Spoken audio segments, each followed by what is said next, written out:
I said the best thing that possibly could have happened was that we could bring my mum alive again one more day, sit down with her and ask her everything about the planning of her death, where her will is, what her wish is, what kind of funeral she wants, and just go through all of that. And obviously, you can't do that.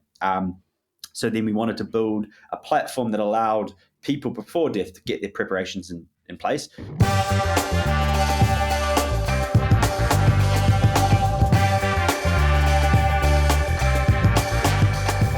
Please zoom in a little bit on the product side of it then, okay? In terms of the concept to product, and then the product development, and just can you just maybe give us an overview of that, the early days of creating that product? Sure. So it originally started. The name Guardian Angel actually comes. My aunties helped with a lot of that organisation through the process of dealing with mum's loss. Dad was very distraught, and I was kind of had to take the lead in the family. I didn't know what I was doing, so I was kind of listening to my aunties. My aunties really helped; they're amazing. And at the funeral, Dad referred to them as his guardian angels. That's where it came from. And so I was thinking, well, that's a great name. And then I guess the initial product was trying to build something to replicate that. So how can I replicate my aunties in a technical way? Can I give people my two aunties as a SaaS product? It's effectively, I guess, how my brain was thinking. And so where we came to was it was effectively like Facebook group style platform for death, allowed families to connect, coordinate that support I was talking to about, leave messages, memories, find a funeral director if they needed it, kind of just like a signposting business. That was how we originally started. And I came to the UK. I was in New Zealand at the time. I came to the UK to start a business. Because of mum's death, I was going through a bit of a life changing, let's do something. I was going to go, most of my friends were in the UK anyway. It's very common for Kiwis to come overseas and do on their youth mobility. And I just did it slightly differently. So rather than working at a bar, I thought I'd start a business. And I came up with a pitch deck, which was that concept I just took you through. I got lucky enough to get onto an accelerator, and I didn't tick any boxes for an accelerator. I was a non-technical solo founder with no product, pre-product. Probably every worst thing you could possibly. When you read all the blogs on how to get on an accelerator, I didn't have any of them.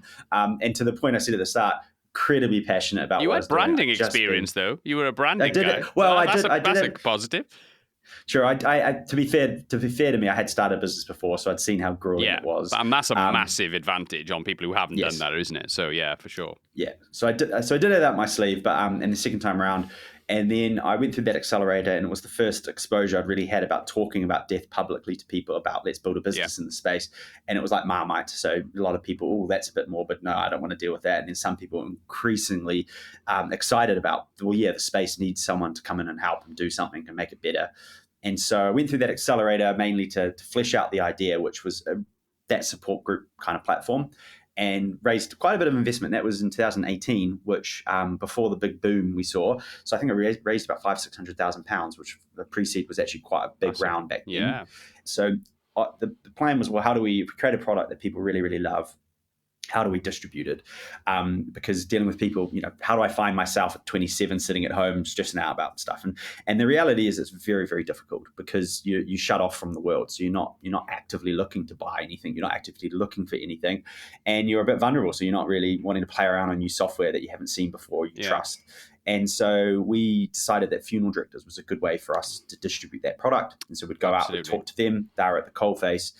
And what we started to realize is that the industry was probably 10 years behind where most industries are in regards to tech enablement. Understandable. And we were talking to funeral directors that didn't really even quite have a website themselves, let alone talk to their clients about software that they don't really quite get.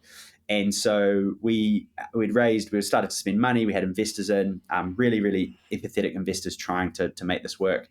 And so we went through a product shift, which was the same concept at heart, which is helping the bereaved. And we did a bit of a whiteboard session. I remember it. We sat down and said, what could we do to help Sam when he was sitting there at home? And one of the things that came up, it was kind of one of those moments. I said the best thing that possibly could have happened was that we could bring my mum alive again one more day, sit down with her and ask her everything about the planning of her death, where her will is, what her wish is, what kind of funeral she wants, and just go through all of that. And obviously, you can't do that.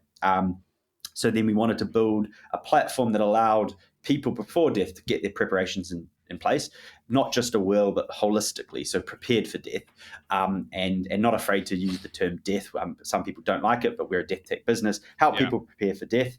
And then so when that person dies, we can come in and help and support that family. So for example, if my mum had used our services to prepare for death, then then Octopus Legacy could have come in and supported Sam through that process. And they would have known everything about my mum. They would have known her will, her life insurance policies, and it would have just been a way smoother process. And so we evolved from kind of post-death support to pre-planning, but we wanted to keep both of those things in our brand rather than stripping one out. We think it's really, really important. So when you're writing your will, it's not for you. It's a selfless act. You're going to be dead. So it's not your will. It's your family's will. Yeah, it's not your life insurance. It's not your funeral plan. And so we wanted to kind of build a product for your loved ones. So if Gareth comes to us to prepare, it's actually your beneficiaries that we're going to be helping. So that's where our brand evolved over the kind of first 12 to 18 months. You were working in a business which is quite morbid. It's not for everybody. I know most people probably wouldn't want to work in this sector. And you're obviously very driven and want to make it. So what gets you out of bed in the morning, Sam? What drives you to really grow and scale this business?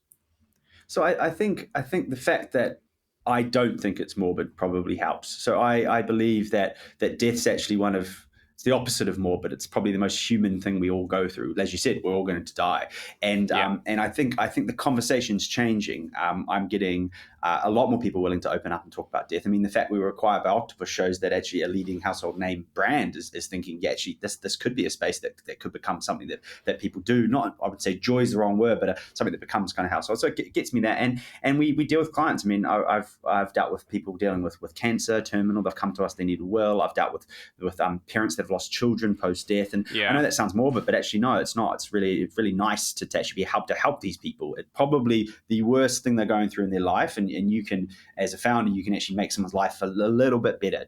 You're not going to take away the pain, and that gets me going. And what I would say is with recruitment, you're right. So it's like Marmite, and what we find is that a lot of people have that initial, no, I wouldn't want to work for that. But the people who apply and the people who want to work here are probably the most passionate people about what we're doing. Then you'll see. You know, in interviews, people try to pretend they're passionate about the company.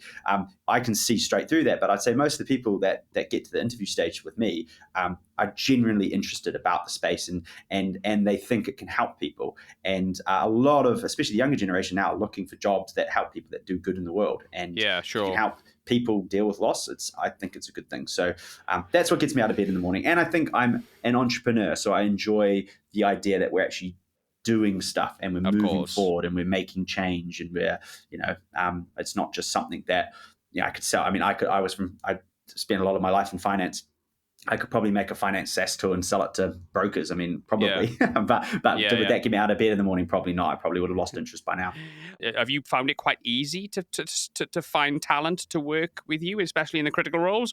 And how have you gone about finding that talent typically? What's your experience of growing from a headcount and a human capital perspective?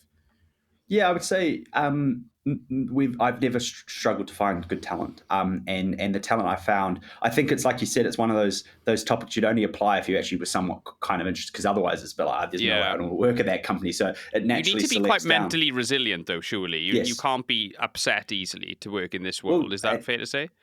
Yes, but also half my team has lost someone really close to them, if not more than half. So we get a lot of people that have actually been through what I went through. So a lot of my team have lost their parents. A lot of my team have lost their really close friends, lost their grandparents recently. So I'd say death as an exposure to it helps.